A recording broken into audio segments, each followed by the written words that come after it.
यहदी इलैहि मन अनाब।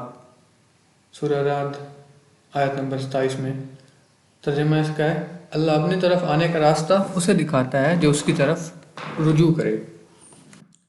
इंसानी ज़िंदगी के दो एस्पेक्ट्स होते हैं, या तो वो गुमराह होता है या फिर हिदायत याफ्ता होता है। हिदायत याफ्ता से मुराद वो शख्स है जिसको अल्लाह ताला की ज़ात की सही पहचान है, दीन हक़ की सही पहचान है, वो हिदायत याफ्ता है। जिसकी इसकी पहचान नहीं है, ना दीन हक़ की पहचान है, ना अल्लाह ताला की पहचान है, तो वो शख्स जो है वो गुमराह है। एक गुमराह शख्स जो हिदायत किस तरह हासिल कर सकता है, उसकी यहाँ पर अल्लाह ताला एक रास्ता यहाँ पे बताते हैं कि वो हिदायत को किस तरह से हासिल कर सकता है। इंसान हिदायत तभी हासिल कर सकता है, अल्लाह ताला की तरफ तभी आ सकता है जब वो खुद इस चीज़ की ख्वाहिश रखे और अल्लाह ताला की ज़ात की तरफ रुजू करे। अल्लाह ताला उसके लिए अपने रास्ते जो हैं मज़ीद खोल देते हैं। दूसरा शख्स जो हिदायत याफ्ता भी नहीं है और अल्लाह ताला की राह की तरफ आने की ख्वाहिश भी नहीं रखता, तो उसको हिदायत नसीब नहीं होती। हिदायत से क्या मुराद है? हिदायत से मुराद है कि अल्लाह ताला ने इंसान को पैदा किया, उसकी तख्लीक का जो उसको मकसद बता दिया कि जिन और इंसान जो हैं ये सभी अल्लाह ताला ने अपनी इबादत के लिए पैदा किए हैं, ये उसकी ज़िंदगी का मकसद है। अब इस मकसद की पहचान करना ये हिदायत कहलाता है कि इंसान को उस मकसद की पहचान हो जाए कि वो किस लिए पैदा किया गया है। हिदायत की तलाश में लोगों का जो है वो दो रुझान हो सकते हैं कि एक शख्स हिदायत की ख्वाहिश रखता है, अल्लाह ताला की तरफ आने की ख्वाहिश रखता है, दूसरा नहीं रखता। तो जो शख्स अल्लाह ताला की तरफ आने की ख्वाहिश रखता है इसी को रुजू कहते हैं, और जो शख्स रुजू करता है अल्लाह ताला उसके लिए अपने रास्ते खोल देते हैं और वो अल्लाह ताला की ज़ात की सही पहचान कर लेता है। वो समझ लेता है कि उसके ऊपर क्या उसके ऑब्लिगेशंस हैं, उसके क्या राइट्स हैं इस्लाम में, इस चीज़ को वो आसानी से समझ लेता है। तो कंक्लूजन हम इसका इस तरह करते हैं कि इंसान की जो है ना दिल, वो इस चीज़ को डिफ़ाइन करता है कि वो हिदायत याफ्ता हो सकता है या फिर वो गुमराह हो सकता है। अगर वो उसका दिल इस चीज़ की ख्वाहिश रखे तो अल्लाह ताला उसको अपने रास्ते दिखा देते हैं कि वो अल्लाह ताला की पहचान हासिल कर सके और हिदायत याफ्ता बन सके। चलते हैं अपने टॉपिक की तरफ। तो आज हम जो है इसमें दो एडिटोरियल्स डिस्कस करेंगे। तो पहला जो है वो है timely crack down on academic cheating, Nadeem Nasir ने लिखा है ये। तो इसमें हम टॉपिक्स जो कवर करेंगे कि एकेडमिक चीटिंग होती क्या है, इसके पीछे जो रीजंस क्या हैं, बच्चे क्यों इस तरह की चीटिंग करते हैं, उसके सॉल्यूशंस जो हैं वो क्या हैं। तो एक प्रोवर्ब है elephant in the room. Elephant in the room medium है। इसका मतलब होता है कि एक ऐसी प्रॉब्लम जिसके बारे में सबको पता है कि ये एक प्रॉब्लम है, सबको विजिबल है, लेकिन कोई भी इसके खिलाफ जो है एक्शन नहीं लेता, इसको कहते हैं एलिफेंट इन द रूम। तो एजुकेशन जो मेरा प्रॉब्लम है इसको सबको पता है इसके बारे में, लेकिन कोई इसके बारे में एक्शन नहीं लेता। It continues to eat into the vitals of the education system, ending up becoming its inexorable part. तो ये इसका एक अटल पार्ट, एक सख्ती से कायम शुदा पार्ट, इनएग्जोरेबल पार्ट बन जाता है। जो प्रॉब्लम्स है हमारे एजुकेशन सिस्टम के अंदर, वो इस तरह उसका फिक्स पार्ट बनते जा रहे हैं, लेकिन उनको निकाला नहीं जा रहा, ख़त्म नहीं किया जा रहा। तो रिसेंटली एक जो है कह लें हम कि ग्लिमर ऑफ लाइट जो है वो हमें इसमें नज़र आई है कि पंजाब के जो एजुकेशन मिनिस्टर हैं राना सिकंदर हयात, उन्होंने इस प्रॉब्लम पे, मतलब वन ऑफ दिस प्रॉब्लम्स कह लें, अब इस प्रॉब्लम पूरी पे तो नहीं है कि चीटिंग जो है एग्ज़ाम में वो एक बड़ा प्रॉब्लम है इस पे, हमारे एजुकेशन सिस्टम में, इस पे उन्होंने क्रैक डाउन डिक्लेयर किया है। तो उन्होंने खुद ही एग्जामिनेशन सेंटर्स पे रेड किया है, वहाँ पे छापे मारे हैं और स्टाफ को रेड हैंडेड पकड़ा है। रेड हैंडेड का मतलब होता है कि किसी शख्स को कोई गलत काम करने के दौरान या उसके फ़ौरन बाद उसको पकड़ लेना, कि उसके पास आपके वाज़ेह सबूत मिल जाए कि वो क्या कर रहा था। इसको कहते हैं बीइंग कॉट रेड हैंडेड, कि आपको कोई गलत काम करने के दौरान ही पकड़ ले। तो इसके दौरान जो वीडियोस हैं स्टूडेंट्स की वो वायरल किए हैं, किस तरह वो चीटिंग कर रहे थे। उन्होंने बताया कि उनको कितने पैसे उनसे मांगे गए, उनको कितना पे करना पड़ा, आंसर जो है उनको चीट करवा रहे थे उनको कितना उन्होंने पैसे वगैरह दिए। तो ये इस सब की जो है ना इस सिनेरियो में जो एजुकेशन सिस्टम में हमारे करप्शन हो रही है वो भी पहले से ज़्यादा जो है ना वो वाजे हो गई है। इस क्रैकडाउन का एक फ़ायदा ये हुआ है कि जो है ना इसकी वजह से जो ऑब्जेक्टिव पेपर्स थे पहले सेकेंडरी क्लासेस के वो लीक हो जाते थे एग्ज़ाम के दौरान। ये भी एग्ज़ाम ख़त्म नहीं हो चुका होता था और जो पेपर्स थे वो सोशल मीडिया पे आपको मिल जाते थे। लेकिन इस दफ़ा फिर इसकी वजह से एक ऐसा कुछ भी नहीं हुआ कि ऑब्जेक्टिव तो दूर सब्जेक्टिव पेपर के ख़त्म होने के बाद भी कोई भी इसके बारे में लीकेज नहीं था एग्ज़ाम पेपर का। तो लेकिन ये इसका प्रॉपर सोल्यूशन नहीं है कि इसको इसकी वजह से आपका कुछ मतलब सब कुछ ठीक हो जाएगा। लेकिन ये एक कह लें कि एक कोशिश की है उन्होंने, इसकी वजह से इसका काफ़ी जो है इम्पैक्ट अच्छा पड़ा है। तो tangible manifestation of crackdown was the suspension of exam officials at various levels. तो उन्होंने इसको जो ना एक क्या है एग्ज़ाम ऑफिशियल्स थे मुख्तलिफ सेंटर पे, एग्जामिनेशन सेंटर पे, उनको उन्होंने सस्पेंड किया है। तो ये एक अच्छी उनकी कोशिश थी इस मामले में। लेकिन ये कह लें कि ये जो सारे हैं ये कॉस्मेटिक नॉस्ट्रम्स हैं। मतलब ये नॉस्ट्रम कहते हैं कि एक ऐसी चीज़ जो एक ऐसी रेमेडी जो तकरीबन हर बीमारी का इलाज होती है। ये एक मिथिकल कह लें कि चीज़ को समझा जाता है नॉस्ट्रम्स, ये मतलब कोई रियलिटी में इस तरह की नहीं है। तो मिथिकल सी चीज़ है कि जो हर बीमारी का जो है वो इलाज कर सके। तो ये कोई इस तरह की नहीं थी मतलब कि इसकी वजह से सब कुछ ठीक हो जाएगा।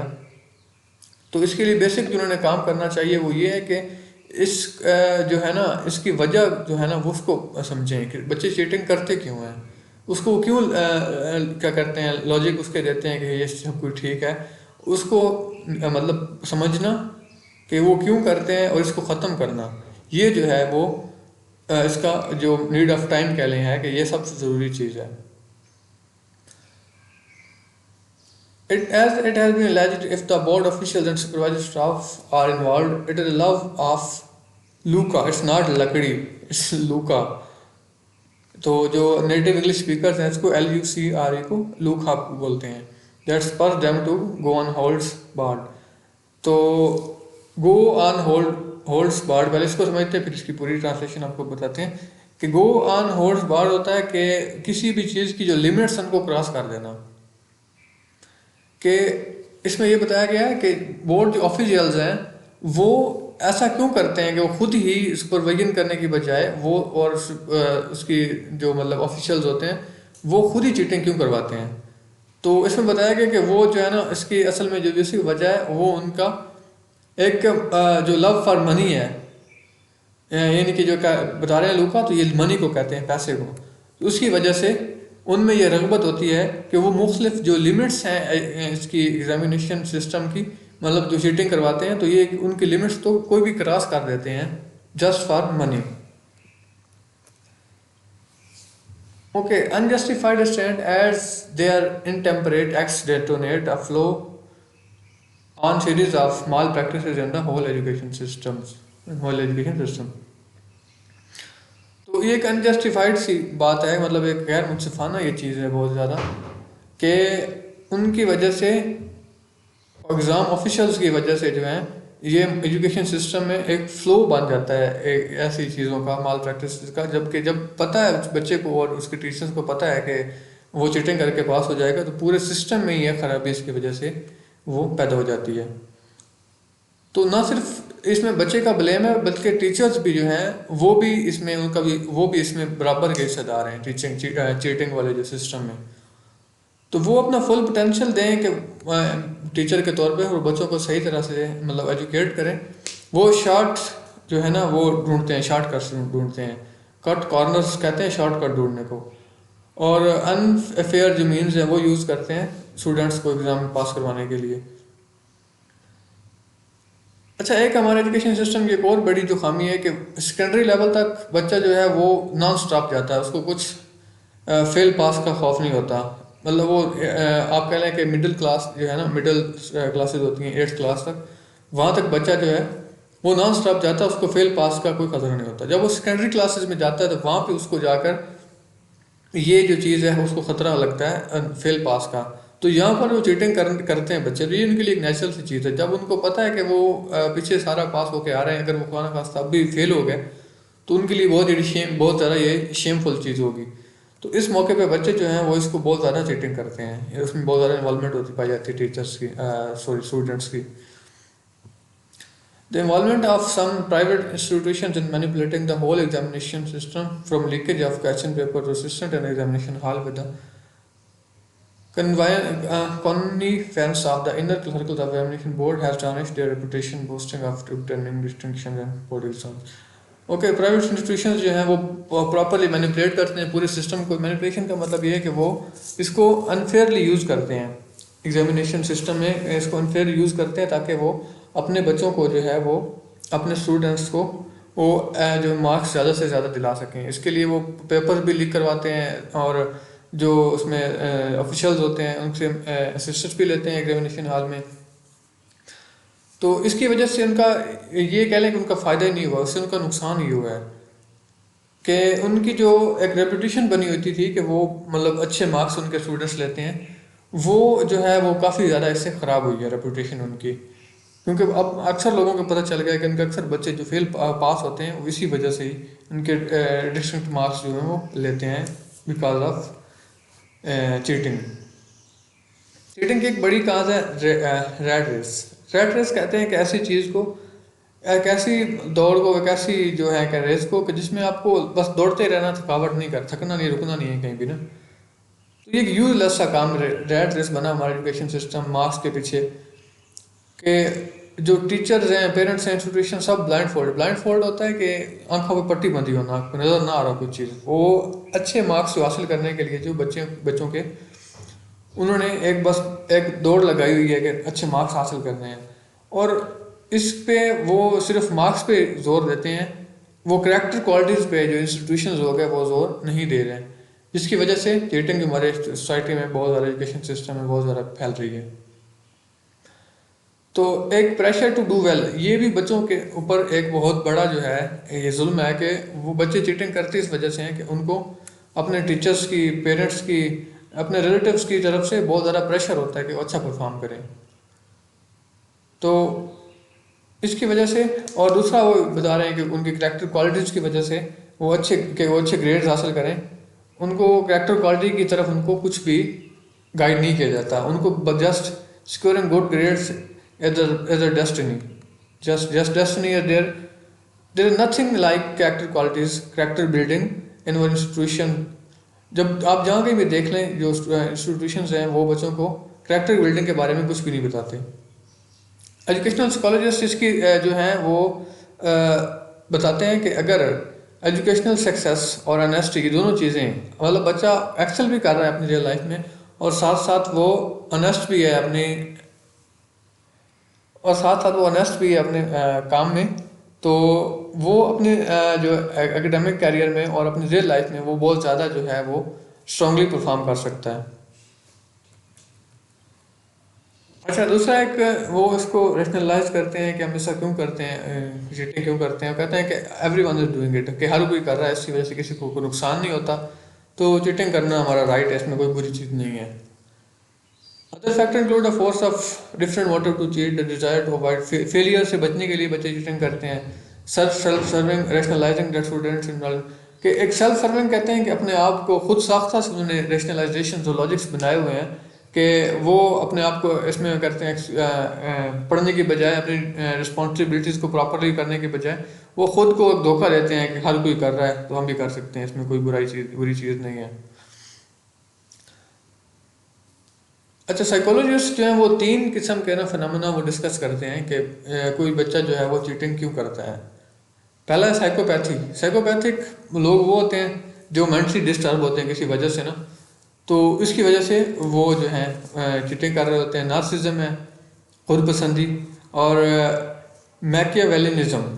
मैकियावेलियनिज्म। तो ये तीसरी चीज़ है, इसको हम डिस्कस करते हैं कि क्या चीज़ होती हैं। अच्छा, नार्सिसिज्म हो गया कि आपको मतलब अपने आप को दूसरों से जो है वो अपने आप को डिस्टिंक्ट रखना, कि हम खुद से ज़्यादा अपने आप से खुद बहुत ज़्यादा मोहब्बत रखना, अपने आप को सेल्फ एडमायरिंग होना, ऐसे लोग जो करते हैं। और मैकियावेलिज्म है कि अब ऐसा जो है यूज़ करना किसी भी रूलर के, किसी भी जो है कहने का हुक्मरान के, ऐसे मीन्स यूज़ करता है, अनफेयर मीन्स यूज़ करता है, ताकि वो अपनी एक जो है गवर्नमेंट को उसको क्रिएट करे और उसको मेंटेन करे। तो ये कोई भी मतलब इस तरह कह लें कि डिक्टेटर टाइप बंदा होता है, जो अपने आप अपनी लाइफ के लिए कुछ भी करने को वो तैयार होता है। तो ये मैकियावेलिज्म जो ये इस तरह के लोग होते हैं वो करते हैं। राइटर बताता है कि जो इस तरह के मैकियावेलिज्म को फॉलो करने वाले लोग होते हैं वो प्लेजरिज्म करते हैं एसेस को। ऐसे मतलब फर्ज करें कि उन्होंने कोई ऐसे ही लिखा हुआ किसी का, दूसरे का वो कॉपी करके अपने पास ही लिख लेगा। साइकोपैथिक लोग जो होते हैं वो कॉपी करते हैं दूसरों की एग्ज़ाम में, और उनको इसका कोई भी मतलब वो खौफ नहीं समझ रहे होते कि ऐसा वो क्यों कर रहे हैं। ऐसा करने के उनके ऊपर कोई खौफ सवार नहीं होता। Narcissist for their social partner, और नार्सिसिस्ट जो होते हैं मतलब जो खुद सेल्फ एडमायरिंग लोग होते हैं, उनका अपने एक सोसाइटी में जो उनका एक इमेज बना होता है उसको मेंटेन करने के लिए वो करते हैं, चीटिंग करते हैं। इसको हम कंक्लूड करते हैं, to stem this rot of academic cheating, efforts must converge on reducing the competitive atmosphere in the classroom. Exam mode from objective. Okay, तो कंक्लूड हम इसको इस तरह कर सकते हैं कि हम अपने क्लास रूम्स में जो है ना कम्पिटिटिव, जो ओवर कॉम्पिटिटिव एटमोसफेयर है ना, उसको रिड्यूस किया जाए। कंपटीशन अच्छी चीज़ है, लेकिन अब कंपटीशन को हम ओवर कंपटीशन कर देते हैं कि हर चीज़ में ही आपने एक्सेल करना है, आपकी करेक्टर बिल्डिंग कोई ज़रूरी नहीं है, और इन तरह की चीज़ों पे आपकी नहीं जोर दिया जाता, सिर्फ अच्छे मार्क्स सिक्योर करना ही आपको जो कहते हैं कि ज़िंदगी का मकसद बता दिया जाता है। तो इसकी वजह से एक जो है ना वो हेल्दी कंपटीशन के बजाय अनहेल्दी कंपटीशन बन जाता है। इसको रोकने की अशद ज़रूरत है। और दूसरी जो चीज़ है वो एग्ज़ाम जो है ऑब्जेक्टिव पेपर्स होते हैं, उसमें चीटिंग के जो चांसेस हैं मौके वो ज़्यादा होते हैं बनस्बत सब्जेक्टिव के। तो एग्जामिनेशन सिस्टम को ऑब्जेक्टिव के बजाय सब्जेक्टिव होना चाहिए। ओके, और दूसरा जो है ना हमारे सिस्टम में कह लें कि इस तरह का एक माइंड सेट बन गया कि हमने एक्सेल करना है। अब कलेक्टिवली कह लें और इंडिविजुअल एफर्ट, अब कलेक्टिवली लोग कलेक्टिव के बजाय वो इंडिविजुअली अब हर बंदा अपनी ज़ातियात की तरफ और सेल्फिशनेस की तरफ जा रहा है कि उसने आगे बढ़ना है। तो इसकी वजह से भी जो चीटिंग है वो बहुत ज़्यादा हमारी एजुकेशन सिस्टम में फैल रही है। और एग्ज़ाम सिस्टम में अब कह लें कि उसके मुख्तलिफ मसाइल हैं, हम कहाँ तक इसको डिस्कस कर सकते हैं, लेकिन जो राइटर ने बताए हैं कि वो कहते हैं कि एग्ज़ाम क्वेश्चंस जो हैं वो बार बार हर साल एक एग्ज़ाम सिस्टम में रिपीट होते रहे क्वेश्चंस, जिसकी वजह से जो स्टूडेंट्स हैं वो बहुत ज़्यादा ना ये कह लें कि सुस्त पड़ जाते हैं। उनको स्टडी में कोई शौक नहीं रहता, उनको पता है कि हमने ये फ़लाँ क्वेश्चन करना है और हमने अच्छे से पास हो जाना है। तो ये जो चीज़ें हैं वो शॉर्टकट्स ढूंढने लग जाते हैं कि अपना काम करने के बजाय वो अपनी एक एनामिक अप्रोच कह लें कि कमज़ोर सी वो उसकी अप्रोच होती है अपनी स्टडीज़ की तरफ, उसको और उसको वो बस शॉर्टकट की तरफ पीछे भाग रहा होता है, अपनी स्टडीज़ के ऊपर प्रॉपरली वो फोकस नहीं कर रहा होता। तो ये जो चीज़ें इनको रोकने की ज़रूरत है, ताकि जिसमें से हमारी सोसाइटी में, हमारी एजुकेशन सिस्टम में से चीटिंग को ख़त्म किया जा सके। वोकैबलरी की तरफ आते हैं इसमें हम, तो लेथर्जी है। Lethargy weakness characterised by lack of vitality, यानी कि कमज़ोरी होती है आपकी, एनर्जी आप में नहीं होती। हैंकर होता है डिज़ायर स्ट्रांगली पीछे भागना किसी चीज़ के, शिद्दत से उसका शौक रखना। Machiavellism means can any means can be used by ruler, वही कह रहे थे कि कोई डिक्टेटर है, कोई रूलर है, अपने गवर्नमेंट को मेंटेन करने के लिए और उसको चलाने के लिए वो मुख्तलिफ किसी भी किस्म की मीन्स जो है वो यूज़ कर सकता है। माल प्रैक्टिस कहते हैं professional wrong doing that results in injury और डैमेज, यानी कोई भी ऐसा काम जो आपके लिए नुकसानदेह साबित हो सकता है अपनी प्रोफेशनलिज्म में। नोस्टम कहते हैं कि एपैथेटिकल रेमेडी, एक ऐसी चीज़ को कहते हैं कि जो एक ऐसी रेमेडी है मतलब जो आपकी हर बीमारी का इलाज हो सकती है। एपैथेटिकल है, मिथिकल है, इसमें मिथिकल है, कोई प्रॉपर इसकी चीज़ नहीं पाई जाती। रैट रेस कहते हैं कि an exhausting routine that leaves no time for relaxation, कि आपने बस भागते रहना है, एक रेस है जिसमें आपने ना थकना है ना रिलैक्स होना है। तो इसकी वजह से ये रैट रेस जो होती है ये भी हमारी एजुकेशन सिस्टम में चल रही थी, तो उसको हम डिस्कस कर चुके हैं पहले भी। लास्ट में हम एक क्वेश्चन डिस्कस करते हैं कि which educational minister started crack down against academic cheating, तो इसका आंसर आपने जो कमेंट बॉक्स में लिखना है।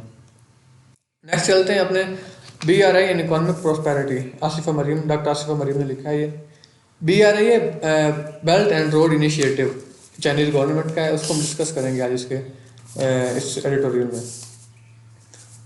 तो टॉपिक्स हम कवर करेंगे कि political standing of any state किस चीज़ पे जो है वो पॉलिटिक्स उसकी डिपेंड करती है, उसका सिस्टम किस पे डिपेंड करता है, इकोनॉमिक इंटीग्रेशन क्या होती है, आइकॉनिक प्रोजेक्ट्स ऑफ BRI, उसके मुख्तलिफ जो प्रोजेक्ट्स हैं वो डिस्कस करेंगे। BRI और CPEC का जो रिलेशन है और वो भी हम इसमें डिस्कस करेंगे। First of all G countries political standing. आज की ग्लोबलाइजेशन के दौर में कोई भी जो है कंट्री वो अपनी इकोनॉमिक ग्रोथ की वजह से डिफाइन होती है। पॉलिटिकली, इकोनॉमिकली, सोशली, जो भी आप कह लें कि उसका जो है इम्पैक्ट होता है इंटरनेशनल रिलेशंस पे, इंटरनेशनल सोसाइटी पे, वो उसकी इकोनॉमी की वजह से होता है। इसी तरह कोई भी जो रीजन है वो प्रॉपरली इंटीग्रेटेड, मतलब इकोनॉमिकली वो जुड़े हुए हैं आपस में। जैसे आप कह रहे हैं कि यूरोपियन यूनियन वगैरह हो गया, तो वो वेल पोजिशन होते हैं ग्लोबली, पूरी जो है इंटरनेशनली उनको एक रिस्पेक्टफुल समझा जाता है। ASEAN association of south east Asian Nations जो है, तो ये भी एक इसका एक वाज़ह सबूत है कि साउथ ईस्ट एशियन नेशंस हैं, कंट्रीज़ हैं, कि वो किस तरह से एक इकोनॉमिक पावर हाउस के तौर पे वो दुनिया के सामने आए हैं। Due to ASEAN's economic clout and China's economic muscle, the East Asia as a whole is seen as an attractive destination for the world players. तो ASEAN की वजह से और दूसरा जो कह रहे हैं कि चाइना की इकोनॉमिक जो है उसकी स्ट्रगल की वजह से, उसकी प्रॉस्पेरिटी की वजह से, को पूरा जो ईस्ट एशिया है वो एक अट्रैक्टिव डेस्टिनेशन बन चुका है। वर्ल्ड प्लेयर्स कह रहे हैं आपको कि मतलब जो बड़ी स्टेट्स हो गई जिसमें आप कह रहे हैं कि P5 आ जाते हैं और इस तरह की बड़ी कंट्रीज़ हैं, उनके लिए एक अट्रैक्टिव डेस्टिनेशन है। China's economic progress has made inroads globally. तो जो चाइना की जो ये इकोनॉमिक उसकी स्पिरिटी है, स्पिरिट स्किल्स हैं, वो उसके इंटरनेशनली उन्होंने जो आप कह लें कि एक मतलब इंक्लूड कर दिया इन ग्लोबल मार्केट्स में। अच्छा, belt and road initiative China को क्या फ़ायदा पहुंच रहा है इससे, हम वो डिस्कस करेंगे कि चाइना इसकी वजह से आउटर जो है उसके वर्ल्ड रीजन्स हैं उन पे उसने एक्सेस हासिल कर लिया है। China has reached out to world regions. The vision behind China's economic outreach is to diversify the trading links and look for new investment destinations. China को इसमें इकोनॉमिक आउटरीच जो करने के लिए उसने मुख्तलिफ जो है ट्रेड लिंक्स जो है उनको बनाया, डिवर्सिफाई किया है। और दूसरा उसके साथ जो मुख्तलिफ जो नई डेस्टिनेशन है अपनी, वो कहना है कि आप अपनी नई मार्केट्स जो हैं उनको वो तलाश कर रहे हैं। Seeing the economic progress of BRI सो फार, अभी तक एक तकरीबन BRI को जो भी उसकी वजह से इकोनॉमिक प्रोग्रेस हो रही है, उसकी वजह से तकरीबन 151 कंट्रीज़ ने इसको इस इनिशिएटिव को ज्वाइन कर लिया है। ओके, इकोनॉमिक इंटीग्रेशन जो है ना वो BRI का, बेल्ट एंड रोड इनिशिएटिव का जो है वो एक कह लें कि एक अच्छी जो है उसके कह लें आउटपुट आया है, वो इकोनॉमिक इंटीग्रेशन। तो इसकी वजह से जो है मुख्तलिफ कंट्रीज़ हैं जो उसमें शामिल हैं, जॉब क्रिएशन वो बहुत ज़्यादा हुई है, और दूसरा जो है उसके सोशल इकोनॉमिक इंडिकेटर्स जो हैं वो काफ़ी बेहतर हुए हैं। अब यहाँ पे एग्जांपल्स हैं कि Mombasa Nairobi standard gauge railway project in Kenya has generated 37,000 jobs. तो एक प्रोजेक्ट ने, रेलवे प्रोजेक्ट ने 37,000 जो जॉब्स वो क्रिएट किए हैं। The port of Bagamoyo in Tanzania, तो ये भी जो है ये चाइनीज़ असिस्टेंस से बनाई जा रही है। तो अफ्रीका में ये सबसे बड़ी पोस्ट है, तो इसकी वजह से जो ट्रेड कैपेसिटी है तंजानिया की वो बहुत ज़्यादा जो है बढ़ जाएगी। मार्टिन जैक्स कहते हैं, ब्रिटिश स्कॉलर हैं, कि vision of BRI has continued to materialise and evolve and has demonstrated vitality that no other initiative has. कि BRI की वजह से जो है क्या कहते हैं कि डेमोन्स्ट्रेटेड विटैलिटी, इस इनिशिएटिव की वजह से मतलब जो फ़वाइद हासिल हुए हैं, जो बेनिफिट्स हासिल हुए हैं, वो किसी प्रोजेक्ट की वजह से, किसी भी इनिशिएटिव की वजह से पहले हासिल नहीं किए गए।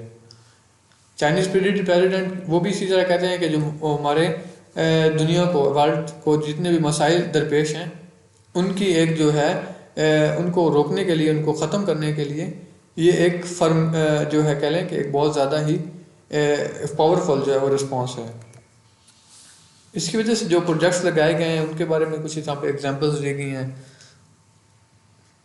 कि ये रेलवेज़ के बहुत ज़्यादा सारे इसमें बनाए जा रहे हैं, सिस्टम्स बनाए जा रहे हैं BRI के फ्रेमवर्क में। तो ये जो है इसका बहुत ज़्यादा जो है उनकी कंट्रीज़ के इकोनॉमिक ग्रोथ पे बहुत ज़्यादा पॉजिटिव इम्पैक्ट्स पड़ रहे हैं।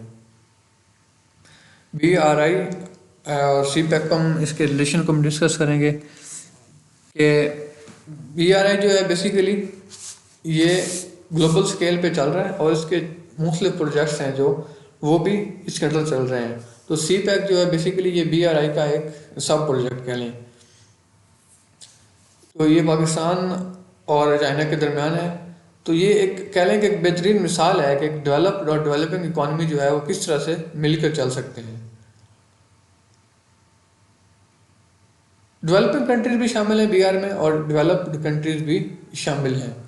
तो पाकिस्तान को इकोनॉमिक बहुत सारा चैलेंजेस जो हैं वो फेस कर रहा है पाकिस्तान की इकॉनमी, और जबकि चाइना की इकॉनमी आप इधर लिखी है आपने कि 18.566 बिलियन डॉलर्स।